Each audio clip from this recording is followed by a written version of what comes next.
একটা আত্মঘাতী গোল আর তাতেই ঝরে গেল একটি প্রাণ। বিশ্বকাপ জয়ের স্বপ্ন নিয়ে মাঠে নেমেছিলেন, কিন্তু ফিরলেন কফিনে বন্দী হয়ে। সমর্থক গোষ্ঠীর রোষানলে পড়ে প্রাণ দিতে হলো তারকা ফুটবলারকে। একটা ফুটবল ম্যাচ শুরু হয়েছিল টান টান উত্তেজনায়, কিন্তু শেষ হলো রক্তক্ষয়ী সংঘর্ষে। লাঠি, ঘুষি আর ড্রেসিং রুম পর্যন্ত চলার সেই তাণ্ডব যা ইতিহাসে ব্যাটেল অফ বার্ন নামে পরিচিত।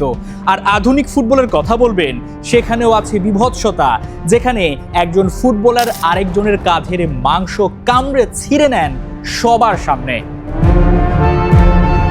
2026 বিশ্বকাপ দরজায় কড়া নাড়ছে, কিন্তু তার আগে চলুন ফিরে যাই ইতিহাসের সেই 3 কালো অধ্যায়ে, যা আজও ফুটবল বিশ্বকে আটকে তোলে। সাল 1994, যুক্তরাষ্ট্রের বিপক্ষে match. Colombia defender Andres Escobar ball clear করতে গিয়ে নিজেদের জালে ঢুকিয়ে দিলেন। কলম্বিয়া বিশ্বকাপ থেকে বিদায় নিল, কিন্তু ট্র্যাজেডি তখনও বাকি ছিল। দেশে ফেরার মাত্র 10 দিন পর মেডেলিন শহরের একটি নাইট ক্লাবের বাইরে এসকোবারকে ঘিরে ধরে একদল। এক পর্যায়ে খুনি হাম্বার্তো মুনোজ তার উপর চালায় 6টি গুলি। প্রত্যক্ষদর্শীদের মতে প্রতিটি গুলির সাথে খুনি চিৎকার করে বলেছিল গোল। মাত্র 27 বছর বয়সে নিভে গেল একটি নক্ষত্র। ফুটবল মাঠের ভুলে যে মাঠের বাইরে মৃত্যুর পরোয়ানা হয়ে আসবে, তা ছিল অকল্পনীয়।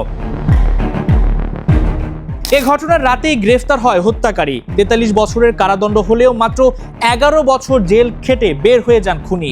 ধারণা করা হয় কলম্বিয়ার শক্তিশালী ড্রাগ কার্টেল এবং মাফিয়া চক্র বিশ্বকাপের সে ম্যাচটিতে কলম্বিয়ার হয়ে বিপুল অর্থ বাজি ধরেছিল। কিন্তু এসকোবারের আত্মঘাতী গোলের কারণে কলম্বিয়া বিদায় নেওয়ায় তারা কয়েক মিলিয়ন ডলার লোকসান করে, যার প্রতিশোধ নিতেই এই হত্যাকাণ্ড। সেই সঙ্গে অন্য কারণটি নাইট ক্লাবে কথা কাটাকাটি। এসকোবারের ট্র্যাজেডি যদি হয় ব্যক্তিগত, তবে 1954 সালের সুইজারল্যান্ড বিশ্বকাপ দেখেছিল দলগত উন্মাদনা। কোয়ার্টার ফাইনালে মুখোমুখি ফুটবল ইতিহাসের অন্যতম সেরা 2 দল, হাঙ্গেরি এবং ব্রাজিল। তবে ম্যাচটি ফুটবলীয় শৈলীর জন্য নয়, বরং কুখ্যাত হয়ে আছে ব্যাটেল অফ বার্ন নামে। ম্যাচ চলাকালীন শুরু হয় ফাউলের মহোৎসব। ব্রাজিলের 4 গোলের বিপরীতে হাঙ্গেরির 2 গোল এবং রেফারির বিতর্কিত কিছু সিদ্ধান্তের ফলে মাঠেই দাঙ্গা বেঁধে যায়, যা ম্যাচ শেষে ড্রেসিং রুম পর্যন্ত গড়ায়। এই সহিংসতায় খেলোয়াড় ও কোচরা একে অপরের ওপর বোতল ও জুতা নিয়ে ঝাঁপিয়ে পড়েন, যার ফলে ড্রেসিং রুমে রক্তে মাখামাখি হয়ে যায়। পরবর্তীতে ফিফা এই নজিরবিহীন ঘটনার জন্য কোনো কঠোর ব্যবস্থা না নিলেও এটি ফুটবল ইতিহাসের অন্যতম কলঙ্কিত অধ্যায় হিসেবে রয়ে গেছে। এবার আসা যাক আধুনিক ফুটবলে। 2014 সাল ব্রাজিল বিশ্বকাপ, ইতালি ভার্সেস উরুগুয়ে ম্যাচ। টানটান উত্তেজনার মাঝে হঠাৎ বিশ্ববাসী দেখল এক অদ্ভুত ও বিভৎস দৃশ্য। উরুগুয়ের তারকা striker Luis Suarez Italian defender Giorgio কিয়েলিনের কাঁধে কামড় দিয়ে বসলেন।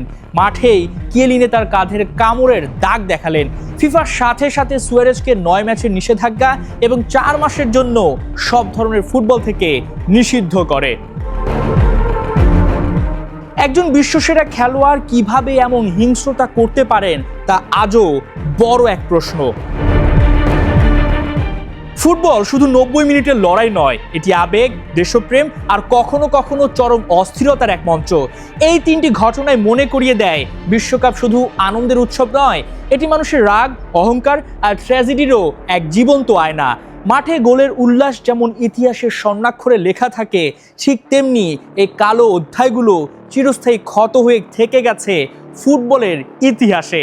2026 বিশ্বকাপে আমরা কি শুধু সুন্দর ফুটবল দেখব, নাকি আবারও জন্ম নেবে এমন কোনো বিতর্কিত ইতিহাস? সময় তা বলে দেবে। হাসান সজীব, 71, ঢাকা।